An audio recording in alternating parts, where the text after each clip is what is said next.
الحمد لله رب العالمين وصلى الله وسلم على نبينا محمد وعلى آله وصحبه أجمعين. أعوذ بالله السميع العليم من الشيطان الرجيم. بسم الله الرحمن الرحيم. يا أيها الذين آمنوا كتب عليكم الصيام كما كتب على الذين من قبلكم لعلكم تتقون أيام معدودات. رمضان مبارک کا یہ انتہائی عظیم نعمتوں والا برکتوں والا مہینہ انتہائی تیزی کے ساتھ اپنے اختتام کی طرف رواں ہے. یوں تو ہم سب اس ماہ مبارک کی برکتوں کے بارے میں، فضائل کے بارے میں رمضان سے پہلے اور رمضان کے آنے کے بعد مختلف تقریروں اور خطبوں میں ہم سنتے آ رہے ہیں کہ اللہ رب العزت اس مہینے میں خصوصی طور پر اپنے بندوں پہ جو انعامات، احسانات جو نازل فرماتے ہیں، لیکن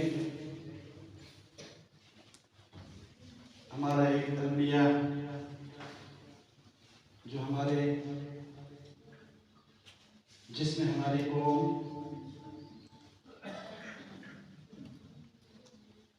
من جملہ ہماری قوم جس میں ملوث ہوتے ہیں، جھوٹ، دھوکہ، کرپشن جیسی بیماری میں لت قوم، جن میں سے اکثر جہاں زندگی کے باقی معاملات میں دھوکے اور جھوٹ کے ذریعے اور کرپشن کے ذریعے آپس کے معاملات جو طے کرتے ہیں، وہ اسی انداز میں اس ماہ مبارک کی برکتوں کو بھی اسی انداز میں دھوکے کے ذریعے، جھوٹ کے ذریعے، کرپشن کے ذریعے اس کی نعمتوں کو سمیٹنے کی کوشش کرتے ہیں.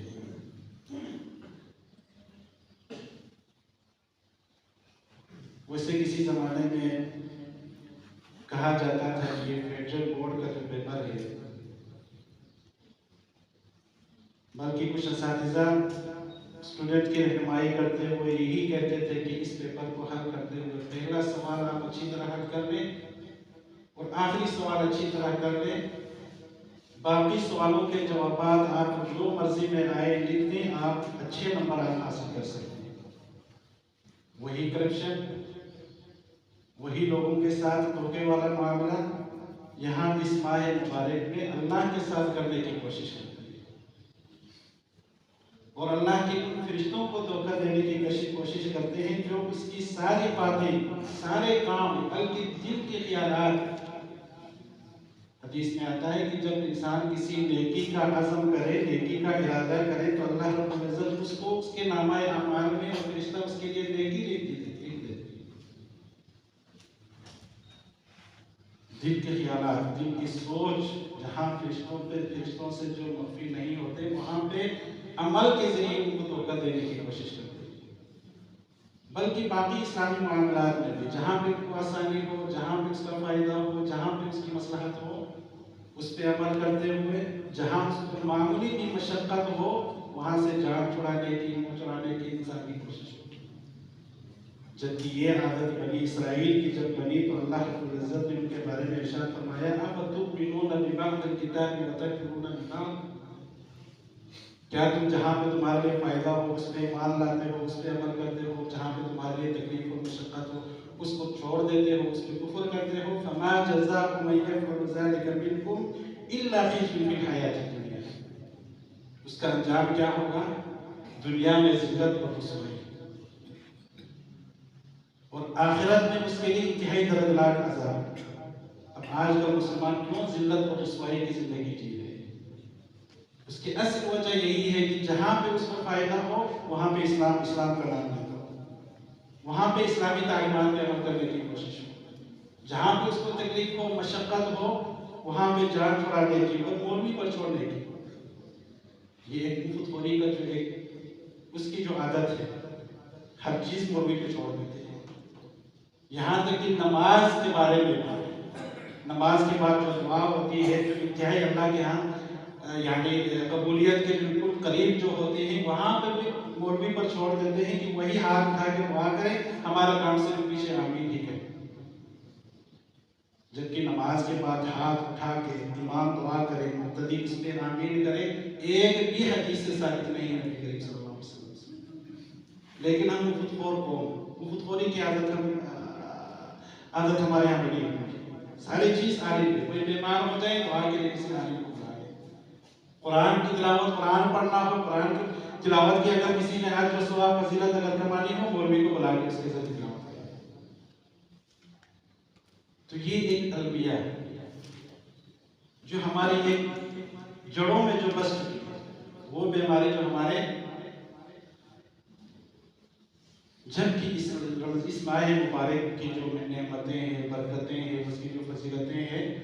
اس کو حاصل کرنے کے لیے جو سب سے پہلا حکم جس کو اللہ رب العزت نے اٹل فمن شہد منکم الشہر فلیصم، یہ مہینہ مبارک اس شخص کے لیے ہے، اس کی فضیلتیں اسی کو حاصل ہوگی جو اس مہینے کا پورا پورا روزہ رکھے، اس کے آداب کا خیال رکھتے ہوئے، تقاضے پورے کرتے ہوئے، پورے مہینے کا اگر روزہ رکھ لے تو وہی شخص اس کی نعمتوں کا، اس کی برکتوں کا وہ حقدار ہو سکتا ہے۔ یہ مہینہ جو چاند کے دیکھنے سے شروع ہوتا ہے، صوموا لرؤیتہ وافطروا لرؤیتہ، چاند کے ساتھ تم لوگ روزہ رکھ لو، چاند کے ساتھ تم لوگ عید مناؤ، افطاری کرو۔ اور اس چاند کا مسئلہ بھی ہم نے بہت بڑا قومی ایک مسئلہ بنا دیا، جبکہ اسلامی تعلیمات اس میں واضح ہے۔ نبی کریم صلی اللہ علیہ وسلم کے پاس ایک دفعہ بدو شخص آیا، اس نے کہا یا رسول اللہ میں نے چاند دیکھ لیا ہے، حالانکہ مدینے والے کسی نے چاند نہیں دیکھا۔ ایک بدو آگے آپ سے کہتے ہیں کہ یا رسول اللہ میں نے چاند دیکھ لیا، تو آپ نے صرف ایک بات کی تاکید کی، کیا تم مسلمان ہو؟ کیا تم کلمے کی گواہی دیتے ہیں؟ کیا تم کلمے کا اقرار کرتے ہیں؟ انہوں نے کہا جی یا رسول اللہ میں تو لا الہ الا اللہ محمد رسول اللہ کا اقرار کرتا ہوں، اس کی گواہی دیتا ہوں۔ تو آپ نے اس ایک بدو کی بات کو، اس کی گواہی کو قبول کر کے لوگوں میں یہ اعلان کیا کہ رمضان شروع ہو چکا ہے، تم لوگ کل سے روزہ رکھو۔ لوگوں نے بھی یہ نہیں کہا کسی ایک بدو کی بات مانی، پتہ نہیں اس نے کیا دیکھا ہوگا، پتہ نہیں اس نے اس کو کیا نظر آیا ہوگا۔ چاند کا دیکھنا صرف ایک بدو کے دیکھنے پر نبی کریم صلی اللہ علیہ وسلم نے اکتفا کیا، اسی کی گواہی پہ آپ نے باقاعدہ اعلان کیا۔ جبکہ ہمارے ہاں جو روزہ رکھنے والے ہیں یا جو جس کو روزے کا پتہ ہی نہیں ہے، جب یہ رؤیت کی باری آتی ہے، رؤیت کی بات ہوتی ہے، تو ہر ایک اپنی رائے، تجزیہ اس میں اپنا جو ہے وہ شروع کر دیتے ہیں۔ تو یہ ماہ مبارک جو فضیلتوں والا مہینہ ہے، برکتوں والا مہینہ ہے، اس کی برکتیں اگر کسی نے سمیٹنا ہو تو سب سے پہلے بنیادی جو اس کا حکم ہے فمن شہد منکم الشہر فلیصم، جو شخص صحت و تندرستی کے ساتھ اپنے گھر بیٹھے جو بھی اس مہینے کو پالے، اسے چاہیے فلیصم، اس کو روزہ رکھنا چاہیے اس پورے مہینے کا۔ اور اگر روزہ نہ رکھیں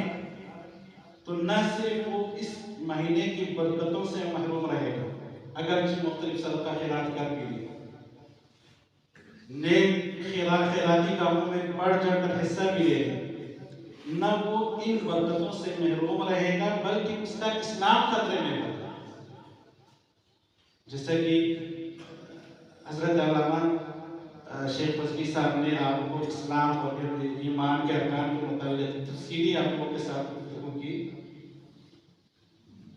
اس میں یہ حدیث بھی آپ لوگوں نے سنی کہ بنی الاسلام علی خمس، آپ یہ جو اسلام کی جو دعوے جو کر رہے ہیں، آپ اپنے آپ کو مسلمان جو سمجھ رہے ہیں، اس میں 5 ایسے ارکان ہیں جس کے بغیر آپ کا اسلام مکمل ہو نہیں سکتا۔ اس میں سے ایک ہی اسی پورے مہینے کا روزہ رکھنا۔ تو اگر کوئی اس میں بھی کرپشن کرنا شروع کر لے، دھوکہ دینا شروع کر لے، تو نہ صرف وہ ان برکتوں سے محروم رہے گا بلکہ اس کا اسلام بھی خطرے میں، اس کی نمازیں بھی خطرے میں ہوگی، کیونکہ اگر اس کی نمازیں صحیح ہوتی تو اللہ رب العزت فرماتے ہیں ان الصلاۃ تنہی عن الفحشاء والمنکر، اگر آپ کی نمازیں واقعی اللہ کے ہاں مقبول و منظور اگر نمازیں ہیں تو پھر یہ نمازیں آپ کو برائی سے ضرور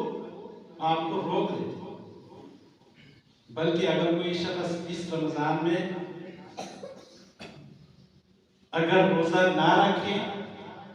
معمولی مشقت معمولی تکلیف برداشت نہ کریں، تو ایک حدیث میں آپ کے سامنے رکھتا ہوں کہ جس میں نبی کریم صلی اللہ علیہ وسلم فرماتے ہیں کہ میں نے کچھ ایسے لوگوں کو دیکھا جن کو الٹے لٹکائے ہوئے تھے اور ان کی باچھیں چیر کے وہاں سے خون بہ رہا تھا۔ آپ نے فرمایا کہ یہ کون لوگ ہیں، کیوں اس تکلیف میں مبتلا ہیں؟ تو فرمایا کہ یہ وہ لوگ ہیں جو رمضان میں اذان سے پہلے جو لوگ کھاتے تھے، معمولی تکلیف انہوں نے برداشت نہیں کی، معمولی مشقت برداشت نہیں کی، اسی منہ کے ذریعے جس نے اس نے روزے کا تقدس نے پامال کیا تھا، اسی کے ذریعے اللہ رب العزت قیامت کے دن الٹے لٹکا کے اسی کے ذریعے اس کو عذاب دیا۔ تو یہ روزہ رکھنا، رمضان کے اس مبارک مہینے کا مکمل روزہ رکھنا، یہ صرف رحمتوں اور برکتوں کو سمیٹنے کے لیے نہیں ہے بلکہ اپنے اسلام کو مکمل کرتے ہوئے اپنی آخرت کو بچانے کے لیے۔ اللہ رب العزت سے دعا ہے کہ اللہ رب العزت ہمیں اس ماہ مبارک کے تقدس کا خیال رکھتے ہوئے اس کے حقوق ادا کرنے کے اللہ سب کو توفیق عطا فرمائے۔ اقول قولی ھذا واستغفر اللہ لي ولكم ولسائر المسلمين من كل ذنب فاستغفروه